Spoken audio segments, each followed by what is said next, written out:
Greetings, Transurfers, and welcome to today's transmission, which is really talking about creating, composing our reality. And before I start, please subscribe and share my YouTube channel with family and friends and loved ones. And please hit the bell notification so that you are shown on Mondays, Wednesdays, and Fridays these teachings. If you look at the description below, you'll find plenty of freebies, like a free energized painting on the linktree, a free discovery call, and my current online course called Coming Back to You is at half price. So, on Monday we spoke about the inner and the outer realities, and I've been speaking about setting our goals, remembering to track our intentions, that we either wake up as soon as something happens. For example, something triggers us in our external reality as a circumstance, or we wake up before doing anything. We may have a thought about something. And so the most important thing is to be awake and aware, and that's why I really emphasize of constantly asking yourself that. Am I awake? Am I aware? And if you do this, you will slowly start to develop the habit of controlling where your attention is really going. And it's as simple as exercising a muscle. However, it is really important when you are awake in your awareness and you are aware in your awakened state to have humility and observe others who are not quite awake with humility. And remember that before we enter the dream, we should be well disposed towards others, because otherwise reality itself will simply bring you back down again. So any arrogance, any insolence, or any superiority complexes will not be enjoyed by reality. Don't expect such an honored privilege from reality. So now, reality as it is simply what has never been and never will be, because reality is only in the here and the now. This is because reality exists for that one single moment, just like a frame on a film roll. And that moves from the past into the future. And this simply means that in any moment, only the immediate impression of reality, which is like an illuminated or lit up frame in the film roll, is ever real. The rest of the frames are static. Everything else is virtual, the past as well as the future. So whatever you give your attention to manifests. And it is all stored forever in a film archive of infinite possibilities, where absolutely everything is recorded. Everything that has been, that will be, and ever may be. The past and the future are both information, but information itself is intangible, because you can't touch information. But the media that carries the information is itself material, and that can be opened. And this is simply how clairvoyance and clairaudience are able to look into the past or the future.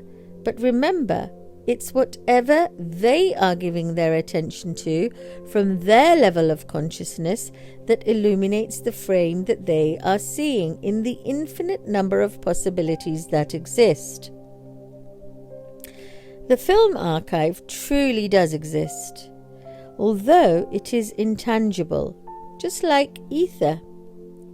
And so etherical substances hang in the dream space, both in sleeping and waking reality. The dream space is whole. So in your sleep, what you see is what could be, either in the past or the future.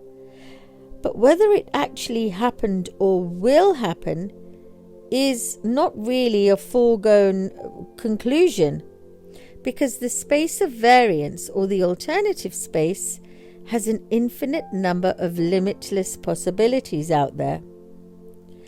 And so what might happen in a dream could have the possibility of taking place in a waking reality, and vice versa. And in this sense, the dream space is a single film archive. You can watch it, and you can exist within it, both within the dream and in the waking, but you only actually exist in each frame once. And so each subsequent frame is a new realization, an upgrade of everything that is living and non-living, right down to subatomic particles. Only the souls of living beings remain unchanged. They're capable of watching the films of dreams, moving along the film roll of reality, together with the frame.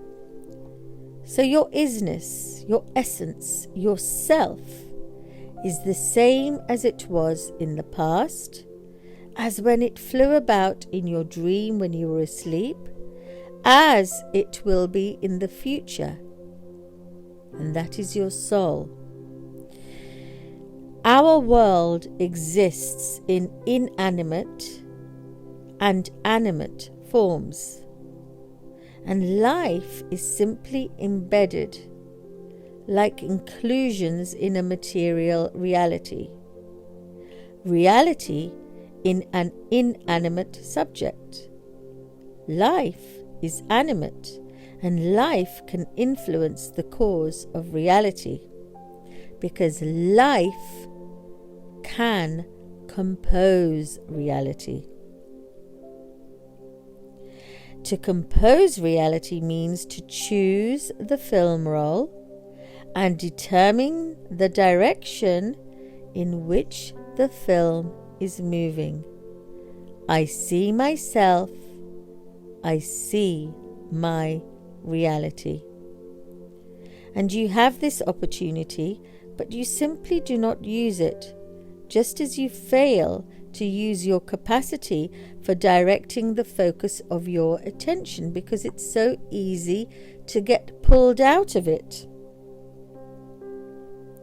And in this way, we can learn to compose reality ahead of time, instead of fighting the current circumstances of our life. And so what do? You try and change your reality within the current frame.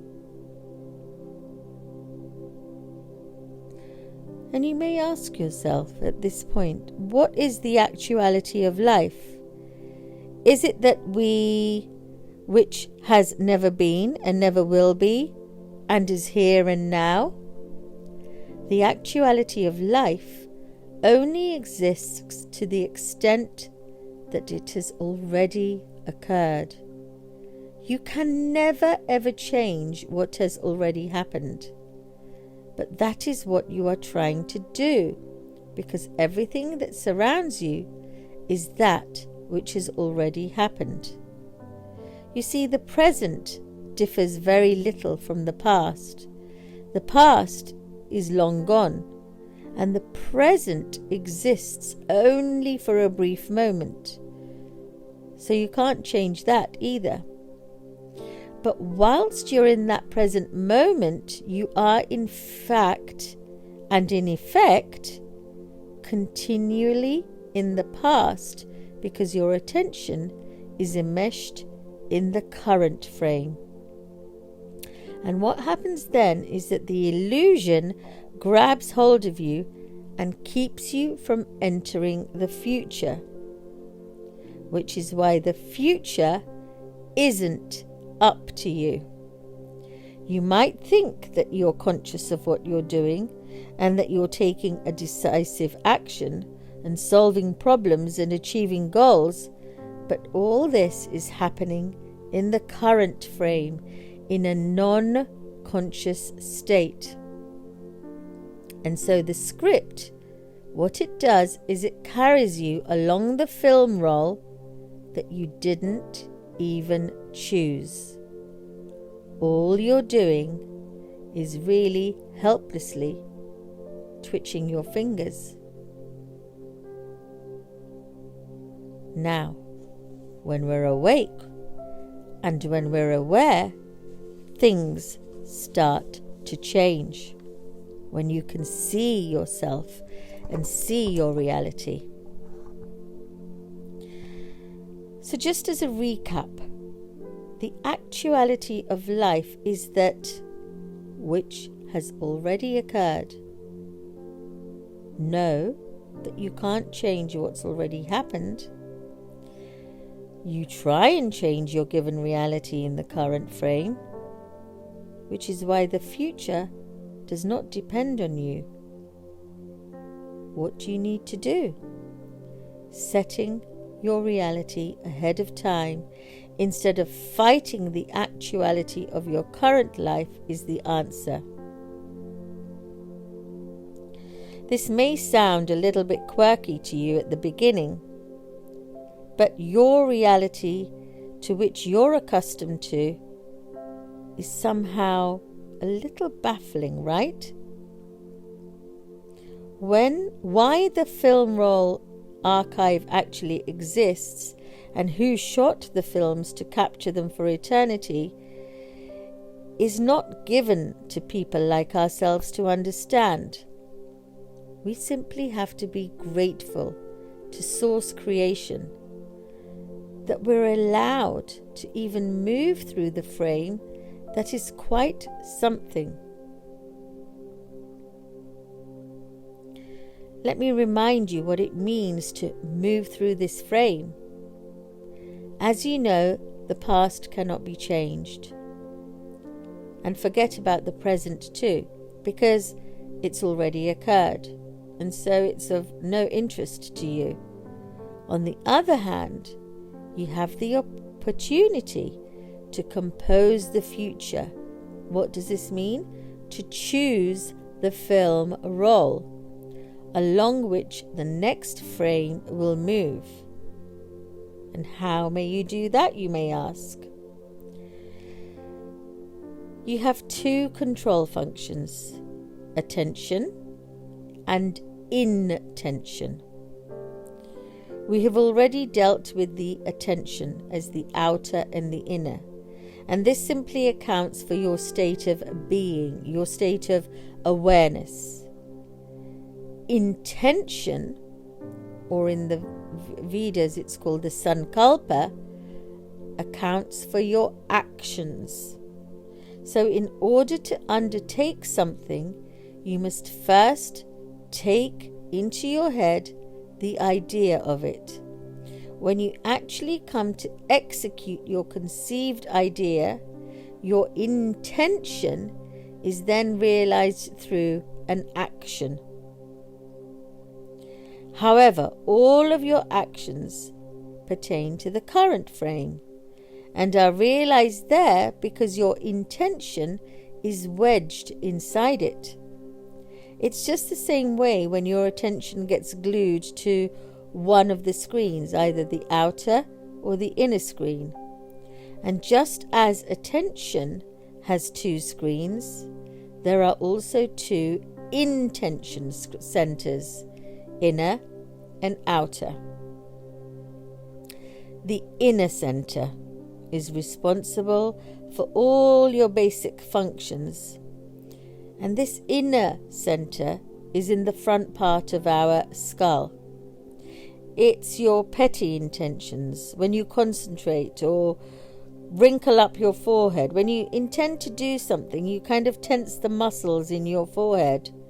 The muscles allow you to carry out very primitive activities in the current frame. Now, the outer center is one that we totally neglect to make use of, even though it accounts for the movement of the future frame. You can determine instantly where the outer center is actually located. Every single one of us has an intention plate. It is like an ordinary energetic plate, which we can't see, but we can feel. And it sticks out at an angle at the back of the spine. The outer intention center is the tip of that plate, and it is a spot between our shoulders, slightly tilted away. This spot is found intuitively. The exact distance of it is of no significance. It's something that's felt. It's enough to focus our attention on it, and as soon as you do, you will feel it. If you can't feel it, then keep practicing. The principle of this outer center is very simple. You simply transfer your attention to the end of that plate and imagine the picture of any event that you would like to attract into your life. This illuminates that particular future frame of what you visualized, then becomes manifest into a reality. It is very simple to use this plate. But the thing is, most human beings are simply bogged down in their current slide of events. We're used to looking at what our eyes can see in the physical reality. But you see, our eyes only see what's in front of us. But you also have a knowing that you can also only do something about things that your eyes can see in the outer screen. For example, when something's not quite right, we start to immerse ourselves in our inner screen of thoughts and feelings. And what are these really about? Everything you see and everything that's happening to you. And this means that your attention is not really your own. And your intention is subordinate to a script that is not your own. You are capable of coming up with the idea for your own script. But it's just that we get lazy and we don't bring it to life. Sometimes we even dream of what we would like our future to look like. Yet the future frame can only be illuminated from the external intention center in between the shoulders, where you are simply accustomed to using the inner petty center, the current slide of your illusion, and a trap.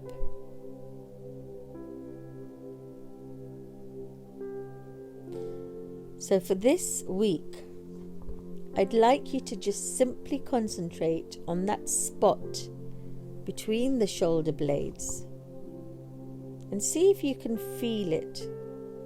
And once you feel it, visualize the plate of intention,